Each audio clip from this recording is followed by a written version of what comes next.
எங்க வீட்டு ராணிக்கு இப்ப இளமை திரும்புது, வயது ஏற ஏற பருவம் ஏறி காதல் அரும்புது.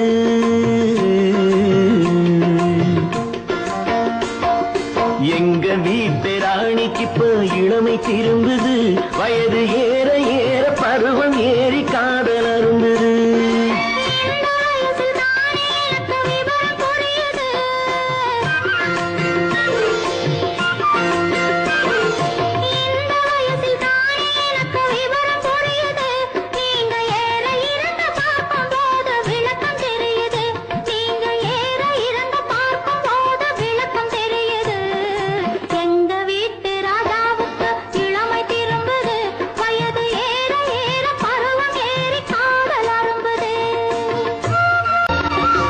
எங்க வீட்டு ராணிக்கு இப்ப இளமை திரும்புது,